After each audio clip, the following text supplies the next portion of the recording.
오늘 이 말씀을 가지고 받아들이라 그것이 믿음이다. 받아들이라 그것이 믿음이다. 라는 제목으로 같이 은혜를 나누기로 합니다. 우리 교회의 표와 목적은 예수를 전하는 교회가 되는 것입니다. 예수를 전하는 사람이 되는 것입니다. 한 영혼이라도 구원하는 교회가 되는 것이 우리 교회의 목적이요. 한 영혼이라도 구원하는 것이 우리 성도의 목적인 줄 믿습니다. 우리가 예수님을 전하다 보면은 어떤 마음이 듭니까? 예수님을 전하면 전할수록 우리 마음속에 복음에 대한 확신이 생기는 거예요. 그냥 내가 내 신앙을 지키고자 하면은 복음에 흔들릴 수 있지만 내가 예수님의 복음을 전하고자 하면은 내 마음속에 이 복음이 참되다라는 것을 알게 됩니다. 예수 그리스도를 전하다 보면 정말 예수님만이 그 사람을 살릴 수 있고 예수님만이 그 사람에게 생명을 심어줄 수 있고 예수님만이 그 사람에게 희망을 줄 수 있고 예수님만이 그 사람의 인생을 변화시킬 수 있다라는 확신을 가지게 되는 것입니다. 그래서 우리가 예수를 전하면서요, 오히려 예수님의 말씀대로 살게 되고요, 또 예수님의 말씀대로 살다 보면 예수님의 제자가 되고 예수님의 사람이 되는 것입니다. 그래서 우리 교회의 목적은요, 예수님을 전하는 교회가 되는 것이고 우리 성도들의 목적도 예수님을 전하는 사람으로 새로워지기를 원합니다. 그래서 예수님께서요, 복음을 전파하는 전도 전략으로서 제자들에게 복음을 전파하며 사는 그 전략을 이야기하십니다. 그 중에 하나가 오늘 본문인데 그 말씀을 같이 나누기로 원합니다.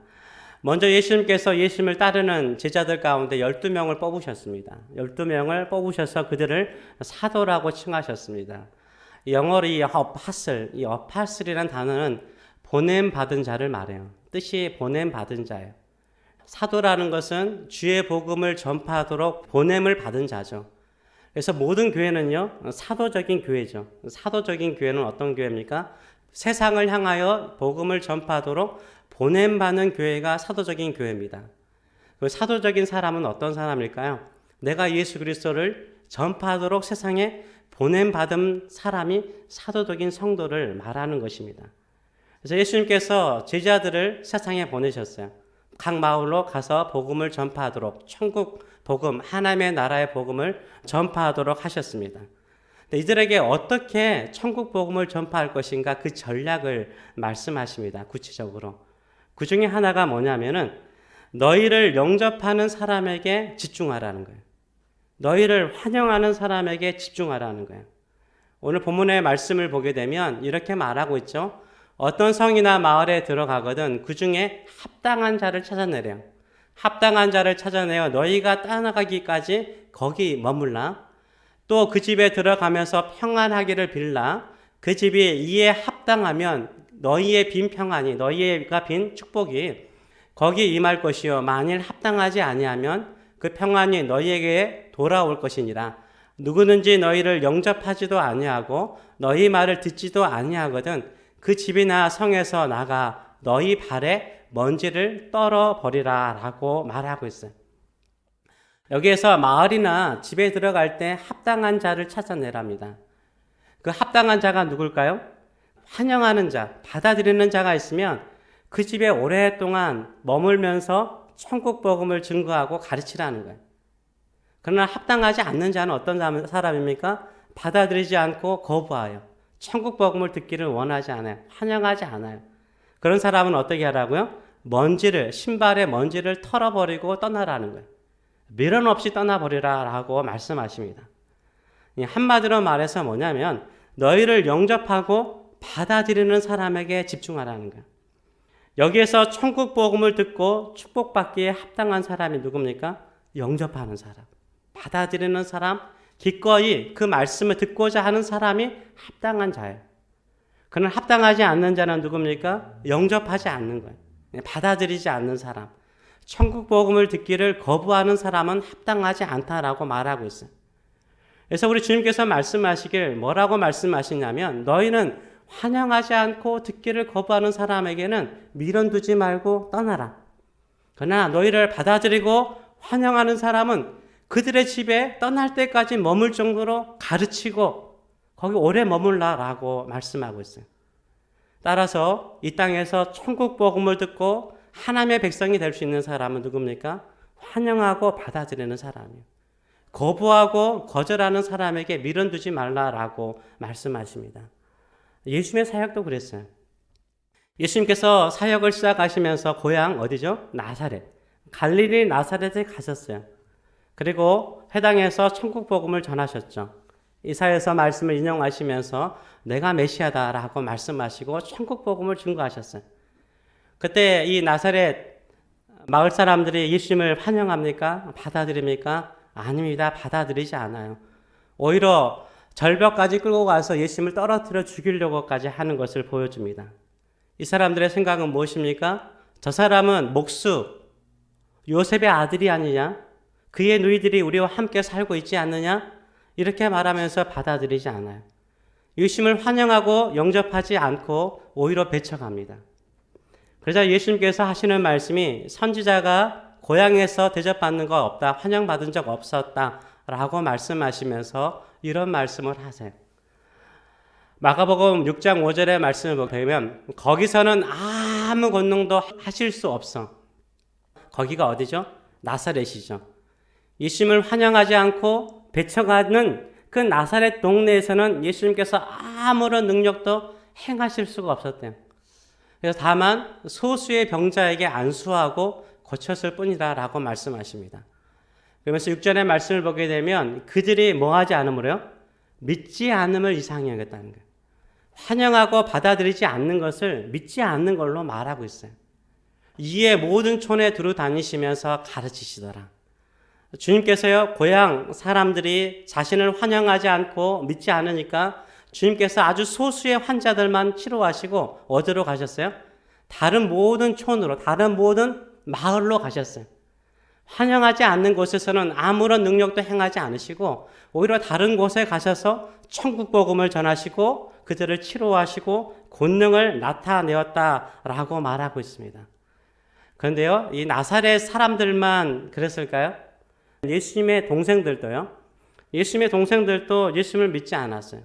예수님은 미쳤다라고 생각했어요. 그래서 예수님을 집으로, 고향으로 끌고 가고자 왔습니다. 이때 예수님께서요, 내 동생들이 불쌍하다. 내 동생들을 먼저 구원해야지. 이렇게 하면서 다른 사람들보다 동생들을 전도하기 위해서 시간과 정열을 쏟지 않으셨어요. 오히려 미련 없이 동생들을 떠나셨어요. 왜냐하면 아직 그들은 예수님을 영접하고 환영하며 받아들일 때가 아니기 때문이었던 거죠. 오히려 예수님은 누구에게 집중하셨습니까? 제자들에게 집중하셨어요. 왜요? 제자들은 예수님을 환영하고 예수님이 가르치는 그 복음을 받아들이고 기뻐하고 예수님의 말씀대로 살기를 원하였기 때문이에요. 그래서 그들에게 예수님의 천국 복음을 가르쳤고 그들을 파송해서 천국 복음을 전하도록 하셨습니다. 예수님은요, 환영하고 받아들이는 사람에게 집중하셨어요. 나중에 예수님의 동생들도 예수님의 부활을 목격하고 난 다음에 신약성경 27권 가운데 두 권이 바로 예수님의 동생분들이 쓰셨어요. 유다서는 예수님의 동생 유다고요. 야고보서도 예수님의 동생 야고보가 이 서신을 썼습니다. 믿음의 사람으로 변화된 거죠. 각자가 때가 있는 것입니다. 우리가 집중해야 되는 것은 뭡니까? 지금은요, 영접하고 환영하는 사람에게 집중하는 거예요. 예수님은 예수님을 영접하고 환영하는 사람에게 집중했어요. 수많은 사람들이 있었어요. 수많은 유대인들이 있었습니다. 그 중에서 예수님을 환영하고 영접하는 사람이 누구였습니까? 병든 자들이었죠. 귀신 들린 자였고 내국노라 취급받는 세리들이었어요. 이들이 예수님을 환영했죠. 천국 복음 듣기를 너무 기뻐했어요. 그러니까 예수님께서 그들에게 찾아가셔서 그들을 치료하시고 고치시고 귀신에게 자유케 하시고 천국의 소망을 가지고 살도록 만드셨습니다. 예수님은요, 환영하고 영접하는 사람에게 집중했어요. 왜 그럴까요? 예수님의 사역의 시간이 3년 반밖에 남지 않았기 때문인 거예요. 시간이 많지 않기 때문에 예수님은 예수님을 영접하고 환영하는 사람에게 집중했어요. 사도 바울도 그렇습니다. 사도 바울을 보게 되면 사도 바울은 처음에 선교할 때 누구를 대상으로 주로 선교했습니까? 유대인들을 대상으로 선교를 했어요. 그래서 유대인들이 모인 곳이 어디예요? 시나고그, 회당이잖아요. 회당에 가서 주로 어느 마을을 갈 때마다 어느 도시를 갈 때마다 회당에 먼저 갔어요. 회당에 가서 복음을 전했는데 유대인들이 받아들이지 않아요. 사도 바울을 받아들이지 않아요. 오히려 사도 바울을 죽이려고까지 합니다. 계획을 짜요. 배척을 해요. 그때 사도 바울이 내 동족 유대인들을 나는 구원하리라 이렇게 배쳐가는 유대인들을 향하여 나가지 않아요. 오히려 환영하고 받아들이는 이방인들의 집에 가서 거기에서 그들을 가르치고 예수님의 제자를 삼아가지고 거기에 교회를 세우는 거예요. 교회를 세웠던 거죠. 사도 바울도요, 복음을 거부하는 사람에게 집중하지 않았어요. 오히려 영접하고 받아들이는 사람에게 집중했어요. 그래서요, 우리 사도 바울이요, 우리가 수요일 날 공부하는 것처럼 이 로마 제국이 어떻습니까? 로마 제국이 로마의 수도에서 스페인까지 1000마일 떨어졌고 워싱턴 DC까지 몇 마일 떨어졌어요? 1500마일 떨어졌죠. 배우지 않았습니까? 그러니까는 로마 제국이 이 미국 땅만큼 컸어요. 그 미국 땅만큼 큰 땅을요, 그의 인생에 돌아다닐 수 있었던 게 뭡니까? 스페인도 복음 전하고 여러 곳에 복음을 전할 수 있었던 그 사역의 원동력이 뭐였습니까? 그 짧은 시간에요. 사도 바울은요, 환영하고 받아들이는 사람에게 집중했어요. 환영하고 받아들이는 사람에게 집중했더니 그들이 예수의 복음을 듣고 거듭나고 새로워지며 그들이 예수를 전하는 사람이 되었기 때문에 1세기 만에 어떻게 됐어요? 로마가 복음화되는 놀라운 역사가 일어났습니다. 예수님도요, 사도 바울도 환영하고 받아들이는 사람에게 집중해서 복음을 전파하셨습니다. 구원은요, 환영하고 영접하는 사람에게 구원이 주어지고요, 축복도요, 그 축복을 환영하고 받아들이는 사람에게 축복이 주어지는 것입니다. 우리도요, 환영하고 영접하는 사람에게 집중함을 통하여서 복음을 전하는 일에 힘쓰시는 저와 여러분 되시길 축원합니다. 예수님을 믿기를 거부하고 우리를 협박하는 사람이라면 미련 없이 떠나라는 거예요. 오히려 복음에 대해서 관심 있고 또 듣고자 하고 믿고자 하는 사람에게 나아가라는 거예요. 오히려 믿지 않는 사람과 논쟁하고 싸우다가 결국 우리의 시간을 낭비하고 우리의 열정을 낭비하지 말라는 거예요. 예수님은 우리에게 말씀하십니다.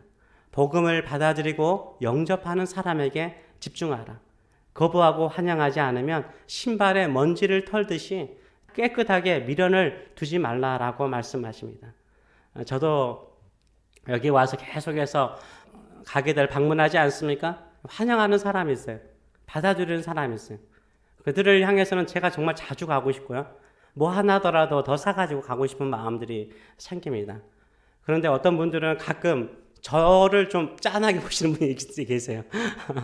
목사가 어떻게 교회가 얼마나 작으면 목사가 나와서 전도하나 이렇게 짠하게 보는 분도 계시더라고요. 저 마음 상하기도 하죠. 사람인지라 마음이 안 상할 수 있겠습니까? 마음이 상할 때가 있습니다. 근데 예수님의 이 전도 전략을 보게 되면 환영하고 받아들이는 사람에게 집중하라는 거예요. 내 에너지와 내 마음과 내 감정을요, 받아들이는 사람에게 집중하라라고 주께서 말씀하세요. 저도 그렇게 전도하고 사역하려고 합니다. 그러면 사람들이 생각할 수 있어요. 목사님 너무 이기적이네요. 반대하고 받아들이지 않는 사람도 전도해야 되지 않습니까? 물론 해야죠. 기도합니다. 그들을 위해서 기도합니다. 그러나 환영하고 영접하는 사람에게 하는 것이 겸손한 거예요. 나를 거부하고 영접하지 않고 받아들이지 않는 사람을 내가 설득해서 그 사람을 구원시킬 수 있다. 이것은 어쩌면요, 그 사람의 교만일 수 있어요. 그 사람의 아집일 수 있어요. 왜냐하면 우리에게는 그런 능력이 없거든요. 그 사람을 바꿀 수 있는 것은 하나님밖에 없거든요. 하나님께 기도하는 거예요. 하나님이 하실 수 있는 거예요. 그런데다가 우리는 뭐가 있습니까? 시간적인 한계가 있어요. 그렇죠? 우리가 영원히 이 땅에서 사는 거 아니에요.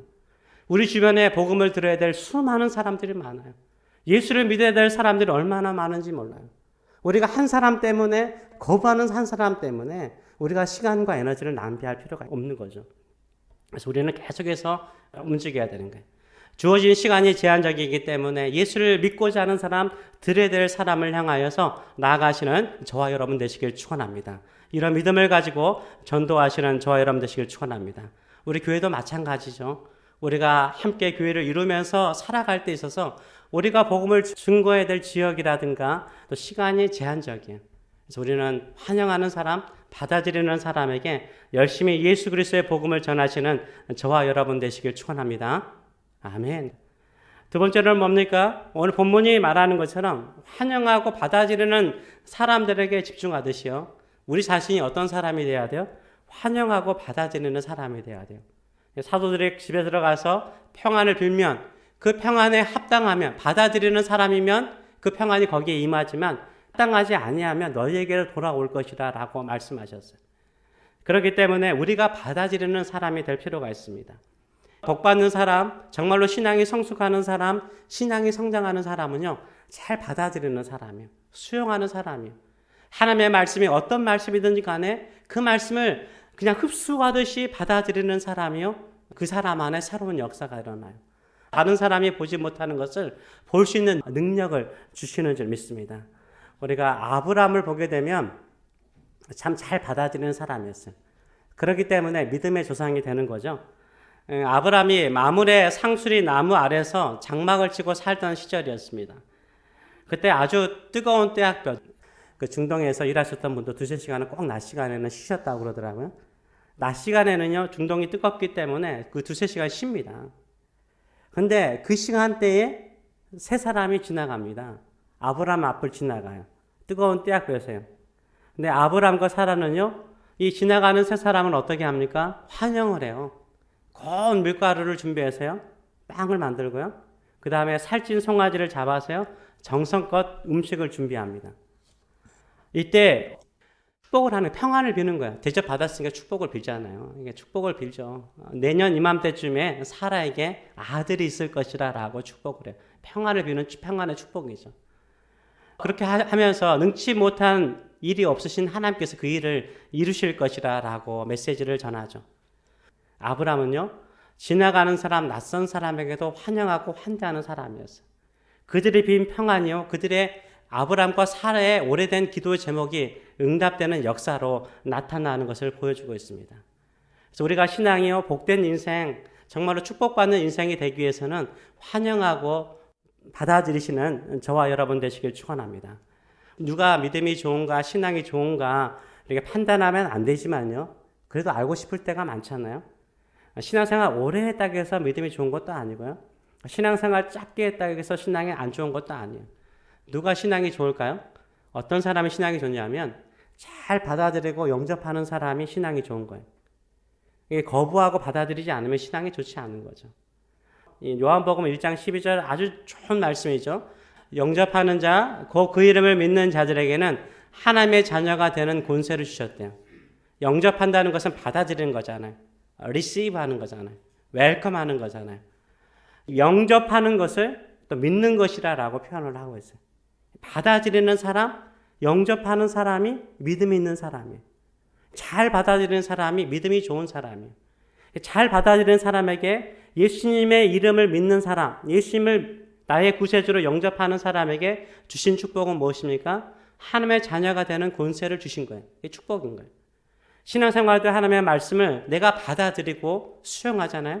그 약속이 반드시 축복으로 임하는 일들이 일어나는 줄 믿습니다. 아멘. 그렇기 때문에 믿음이 좋아지려면요, 수용하는 사람, 받아들이는 사람이 돼야 돼요. 그렇다면 좋은 교회는 어떤 교회일까요? 그리고 믿음이 있는 교회는 어떤 교회일까요? 당연하죠. 잘 받아들이는 교회가요, 믿음이 있는 교회고 좋은 교회예요. 새 가족이 온다면 그 새 가족을 아브라함과 사라처럼 처음 만나는 사람이지만 그들을 정성껏 환대하고 그들을 축복해주고 또 그들과 함께 즐거움을 나누는 것. 이게 바로 좋은 교회의 특징인 거죠.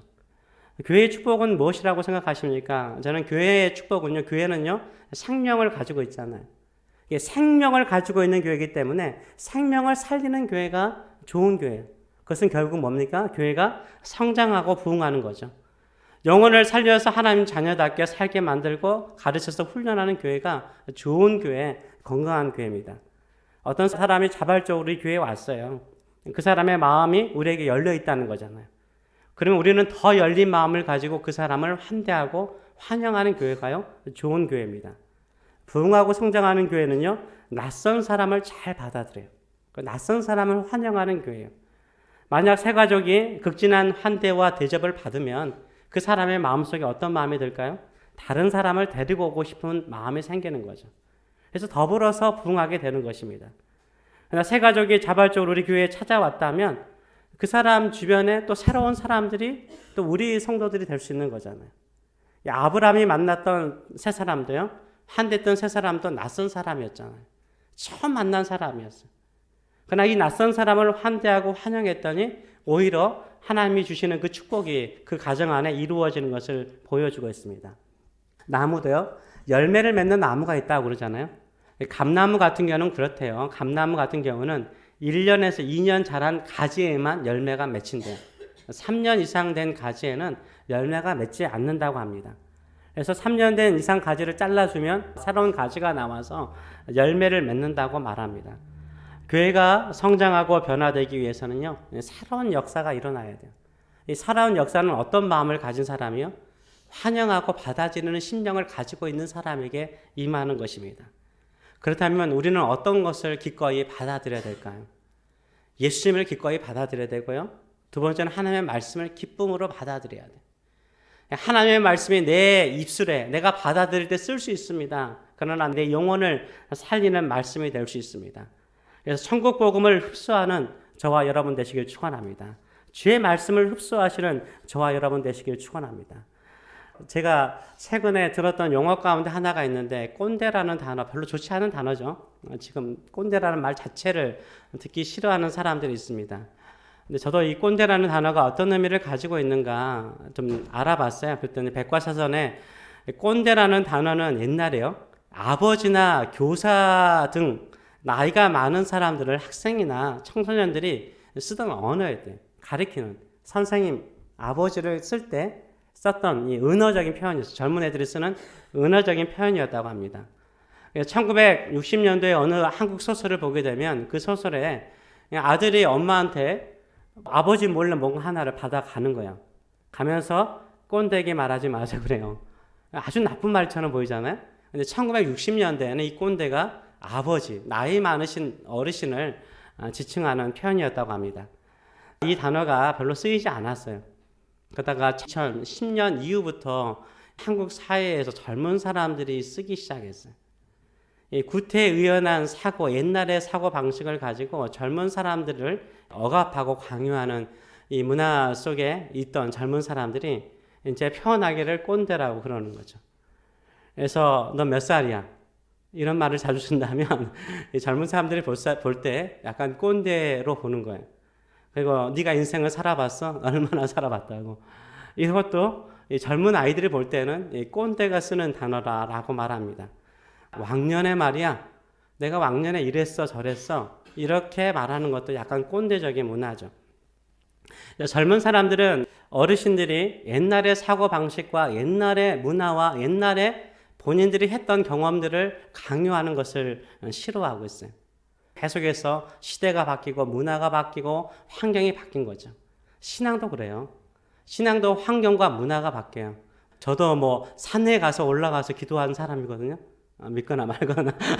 저도 새벽에 그 설교를 했더니 어떤 분이 그러더라고. 목사님 진짜 그랬어요. 저 빨래판에서요, 직접 손빨래 했어요. 겨울에. 그런 세대에 사는 사람인데, 이야기하면요, 젊은 애들이요, 꼰대 취급받습니다. 그런데 제 후배가 갑자기 뇌출혈로 죽어서 장례식에 갔는데 친구들이 몇 명이 모였어요. 대학부 시절에 같이 신앙생활했던 친구 몇 사람이 모여서 신앙생활 이야기하는데 그 친구 하나는 또 다른 안수 집사로 열심히 섬기고 있더라고요. 이야기를 나누는데 그러더라고요. 우리가 옛날 추억 이야기, 30년 전에 있었던 신앙생활 이야기 나누는 거예요. 그래서 하는 말이 우리 신앙에 꼰대 되면 안 돼, 이러더라고요.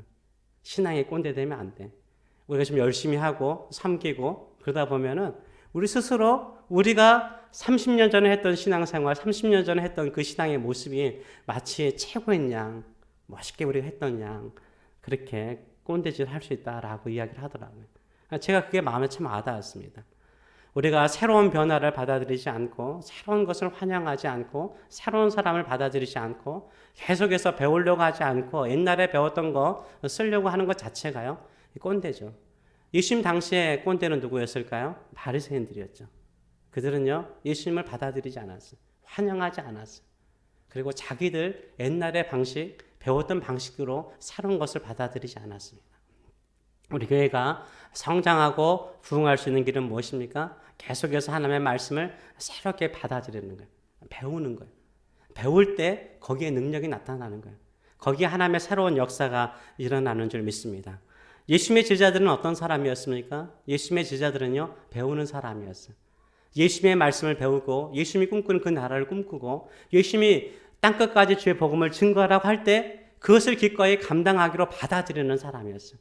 자신들이 능력이 있거나 힘이 되어서 그렇게 한 것이 아니라 주께서 말씀하셨기 때문에, 주께서 명령하셨기 때문에, 주께서 가르치셨기 때문에 그것을 받아들이고 수용하며 살았어요. 그들의 인생이 새로워지지 않았습니까? 그들의 삶이 새로워지지 않았습니까? 우리도 새롭게 하나님의 말씀을 배우고 새롭게 신앙생활하며 나아가시는 저와 여러분 되시길 축원합니다. 그것이 바로 무엇입니까? 믿음인 거예요. 계속해서 하나님의 말씀을 새롭게 받아들이고자 하는 것. 새로운 환경 속에서 새로운 능력을 가지고 살고자 하는 것. 새로운 하나님의 인도하심을 받아들이고자 하는 것. 하나님께서 새롭게 인도하시면 그 길을 기꺼이 가고자 하는 그 사람이 믿음의 사람이요, 또 믿음의 역사가 일어나는 줄 믿습니다. 이런 믿음의 사람 되시는 저와 여러분 되시길 축원합니다. 아멘. 기도하겠습니다. 살아계신 하나님 아버지, 우리는 하나님의 사람입니다. 하나님께서 부르셨고 하나님께서 우리를 구원하셨고 예수 그리스도의 제자로 삼으셨습니다. 이제는 우리도 땅끝까지 새로운 환경, 새로운 문화, 새로운 사람들을 향하여 나가는 믿음의 사람들 될 수 있도록 인도하여 주시옵소서. 늘 환영하는 마음, 환대하는 마음, 받아들이는 마음, 그럼을 통해서 날마다 우리 자신을 새롭게 하고 늘 나갈 때마다 예수 그리스도를 알지 못하는 새로운 사람들에게 기꺼이 예수 그리스도의 복음을 증거하는 믿음의 사람들 될 수 있도록 축복하여 주시옵소서. 우리 세교회를 붙잡아 주시기를 간절히 간구합니다. 우리는 과거에 머물거나 또 과거에 매여 있는 교회가 아니라 늘 새롭게 새 영혼을 향하여 새 심령을 향하여 찾아가는 교회, 그들을 구원하여서 하나님의 천국의 복음, 예수 그리스도의 복음을 증거하고 그들을 살리는 교회가 될 수 있도록 사용하여 주시옵소서. 감사드리며 예수님의 이름으로 기도하옵나이다. 아멘.